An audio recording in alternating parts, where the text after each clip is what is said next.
আমার স্ক্রিনে দেওয়া এই মানুষটাকে অনেকেই চেনেন, আবার অনেকেই চেনেন না। ইনি একজন পীর, ইনি একজন হলো মুর্শিদ। এনার বাংলাদেশে লক্ষ লক্ষ ভক্ত আশেকান আছে। ওনার যে একটা ভাষা, মানুষের প্রতি যে ভালোবাসা, এটা আপনাদেরকে দেখানোর জন্য আজকে এই ভিডিওটা নিয়ে আসলাম। তো ভাই, আপনি আগে শুরু করেন। পীর সব মানুষ, আপনি আগে শুরু করেন, আমার কথা পরে কই, ঠিক না? আমরা বেলা গালি দেই, এক টাকা দেখাইতে পারবি?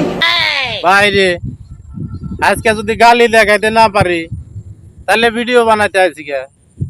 আজকে আপনার যতগুলা গালাগালি আছে সবটিতে রেকর্ডিং করে নিয়ে এই ভিডিওর সামনে দাঁড়াইছি। না দেখাইতে পারলে তো এই জায়গায় আসি নাই। একটু অপেক্ষা তো করতে হবো। সবাই ভিডিওটা স্টার্ট করলাম, এখনই দেখা দিলে তো আকর্ষণ শেষ। একটু অপেক্ষা করেন। কত প্রকারের গালি আপনি জানেন, মানুষকে কিভাবে গালি দিতে হয়, এগুলা ভক্ত আশেকানদেরকে শিখেন, সব দেখাবো। একটু অপেক্ষা করেন, দেখাইতেছি। স্টার্ট করেন।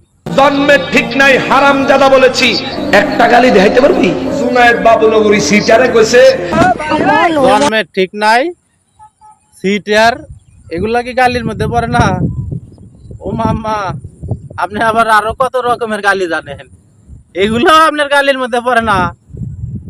আচ্ছা, আজকে আপনার গালি কত দূর আছে আজকে দেখবো। আপনার গালি কতগুলা আছে আজকে এগুলাই দেখবো, বা আমার পিপল করে দেখাবো। একটু অপেক্ষা করে। একটা গালি দেখাইতে পারবি? আহম্মক শকি, একটা গালি দেখাইতে পারবি?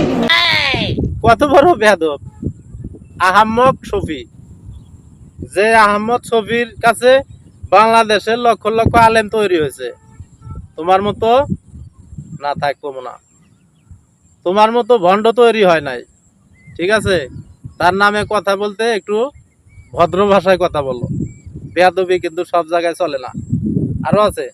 এই চিটিংবাজ, একটা গালি দেখাইতে পারবি? এ বেকুব, একটা গালি দেখাইতে পারবি? আরে ভাই, একটা গালি দেখাইতে পারবি, একটা গালি দেখাইতে পারবি, এই কথাটা বাদ দিয়ে তোর যত গালি আছে সবাইকে দিয়ে আনে, এরপরে কথা ক। এ বাদাইম্মা, একটা গালি দেখাইতে পারবি? বেয়াদব, একটা গালি দেখাইতে পারবি? তোর মতো কুলাঙ্গার, একটা গালি দেখাইতে পারবি? এগুলি কাফেরেরও কাফের। কাউরে গালি দেই নাই, ঠিক কিনা বলেন? আবার কয় ঠিক কিনা, মানে এগুলা কওয়ার পরেও কইতেছে কাউরে গালি দেই নাই, ঠিক কিনা।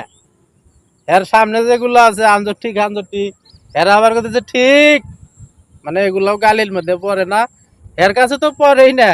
এর সামনে যেগুলা গরু ছাগল আছে, ভক্ত আশেকান আছে, হ্যাগো কাছে ওইগুলা গালি না। তারপরে কোন গালাগালি করে কারা? আবার আল্লাহউদ্দিন হুজুর কোন থেকে আইলেন? আপনি কই থেকে আইলেন? আপনি আবার কি করবেন? বেজাল লাগাবেন না তো? বুঝতেছি না। আচ্ছা হোক, আপনার কথাটাও শুনি। আইছেন যেহেতু, আশা করে। জন্ম রাস্তাঘাটে বস্তিতে।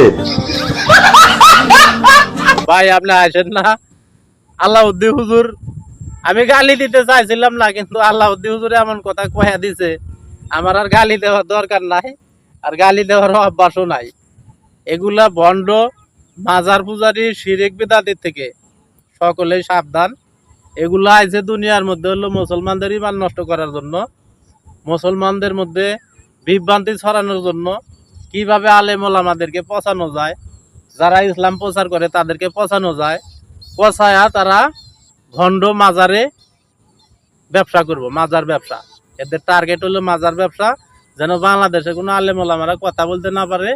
আলেম ওলামারা যদি কথা কয়, এদের ব্যবসা তো শেষ। আগে আছিল আল্লামা দেলোয়ার হোসেন সাইদি, এখন আছে আবার এনায়েতুল্লাহ আব্বাসী।